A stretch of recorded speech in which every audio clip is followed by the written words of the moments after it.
Vamos então resolver o sétimo exercício do conjunto de exercícios vou aplicar mais relativo à representação e tratamento de dados. E neste caso o nosso enunciado está aqui localizado, portanto, na segunda parte da folha.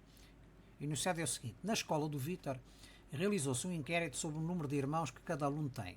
Todos os alunos responderam, todos os alunos da escola do Vítor. Com base nas respostas obtidas, construiu-se o gráfico seguinte. Temos aqui o número de alunos que não têm irmãos foram 116. O número de alunos que têm um irmão, 167. O número de alunos que têm dois irmãos, 68. O número de alunos que têm três irmãos, 31. O número de alunos que têm 4 irmãos, 14. E o número de alunos que têm 5 irmãos, 4. A primeira pergunta que se coloca aqui é a seguinte: qual é a população estatística em estudo e a unidade estatística? Depois das outras veremos a seguir. Antes de iniciar, vamos ver qual é a nossa variável de estudo. Nós temos de ter sempre consciência de qual é a nossa variável de estudo. A nossa variável de estudo ou característica será o número de irmãos dos alunos da escola do Vítor. Portanto, e esta variável é medida numa escala quantitativa, o número de pessoas, apresentando então valores numéricos inteiros que fazem sentido. Por exemplo, 3 irmãos. Não podemos falar em números que não sejam inteiros. 2 irmãos e meio, 2,1, não é possível, não é? Portanto, é uma variável quantitativa discreta. Discreta porquê? Porque assume apenas valores inteiros. Portanto, é uma variável que não pode ser medida, mas pode ser contada. Contada significa 0, 1, 2, 3, por aí fora, não é? Então, a primeira questão é assim: qual é a população estatística em estudo e a unidade estatística? Não esquecer que no inquérito todos os alunos responderam. Temos aqui um caso particular. Isto é, a população estatística coincide com a amostra. Porquê? Porque a população estatística é o conjunto constituído por todos os alunos da escola do Vítor, este retângulo. Quem foi inquirido? A quem perguntaram? Não perguntaram a alguns alunos, nem a algumas turmas. Perguntaram a todos os alunos da escola. Então, significa que a amostra coincide com a população. Portanto, como o inquérito realizado da escola do Vítor contemplou todos os alunos dessa escola, está aqui dito, a população coincide com a amostra. A segunda questão é: determina a amplitude do conjunto de dados. Quando nos é pedida a amplitude, como eu já referi noutros exercícios, de um conjunto de dados, devemos, em primeiro lugar, esclarecer qual é a nossa variável estatística.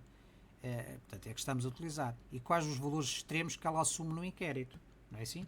Nós sabemos que a nossa variável estatística é o número de irmãos dos alunos da escola do Vítor. Não é assim?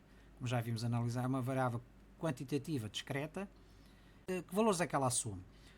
Assume valores 0, 1, 2, 3, 4 ou 5. Portanto, isto é o que a variável assume. Quantidade de irmãos: 0 irmãos, 1 irmão, 2, 3, 4 e 5 irmãos. Portanto, quais são os valores extremos? O valor mínimo é 0, o valor máximo é 5. Portanto, a amplitude é sempre a diferença entre o valor máximo e o valor mínimo. Portanto, 5 menos 0 é 5. Portanto, a amplitude é igual a 5. Não confundir com os valores que aparecem aqui. Estes valores aqui não têm nada a ver com a variável quantitativa que nós estamos a tratar. Isto é o número de alunos que têm 0 irmãos, número de alunos que têm 1 irmão e por aí fora, não é? Vamos à terceira e última questão. Considera a seguinte afirmação: mais de 50% dos alunos têm pelo menos 2 irmãos. A afirmação é verdadeira ou falsa? Mostra como chegaste à tua resposta. Portanto, vamos analisar primeiro o gráfico e vamos fazer isto de duas maneiras. Uma maneira rápida, visualizando apenas o gráfico de barras, e outra a seguir com detalhe de cálculo. O que é que nós notamos aqui? Nós temos temos 116 alunos que têm 0 irmãos, 167 alunos que têm 1 irmão, 68 que têm 2, 31 que têm 3, 14 que têm 4 e 4 que têm 5. Como aqui nos é pedido alunos que têm pelo menos 2 irmãos, ter pelo menos 2 irmãos é a mesma coisa que dizer ter no mínimo 2 irmãos. Ou seja, o aluno pode ter 2 irmãos, 3, 4, 5, por aí fora, 6, 7, por aí fora. Neste caso vai até 5. Portanto, ter pelo menos 2 é ter no mínimo 2. Pode ter 2 ou mais. Portanto, no nosso caso, quais são o número de alunos que têm 2 ou mais irmãos? Com 2 temos 68. Não é assim? Com 3 temos 31. Com 4 temos 14 e com 5 temos 4. Então, qual é o número total de alunos que forem inquiridos? É somar isto tudo. 116 mais 167 até a 4, são 400 alunos que tem a escola do Vítor. O número de alunos com pelo menos 2 irmãos vai ser o número de alunos abrangidos por esta linha, que está aqui, 68 mais 31 mais 14 mais 4, ou seja, 117. Então, qual é a percentagem? A percentagem do número de alunos com pelo menos 2 irmãos vai ser o número de alunos que têm pelo menos 2 irmãos, que é 117, é dividir pelo total de alunos inquiridos, 400, vezes 100%. Isto dá-nos uma percentagem de 29,25%.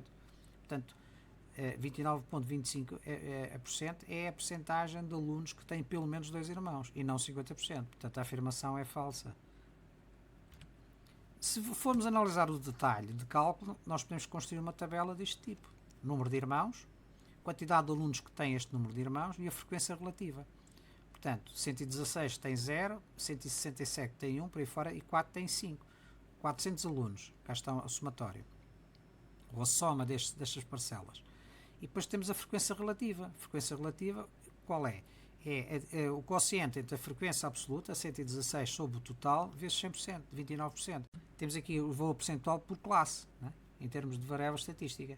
Então, no nosso caso, ter pelo menos 2 irmãos abrange que intervalos? Classe 2, classe 3, classe 4 e classe 5.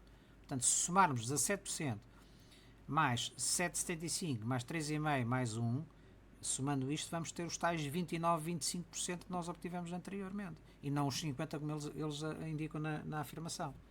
Correto? Portanto, o primeiro método nós fizemos diretamente pelo gráfico de barras, mas se entenderem fazer o detalhe do cálculo, é construir uma tabela deste tipo. Portanto, no caso de dificuldade, é o que devem fazer.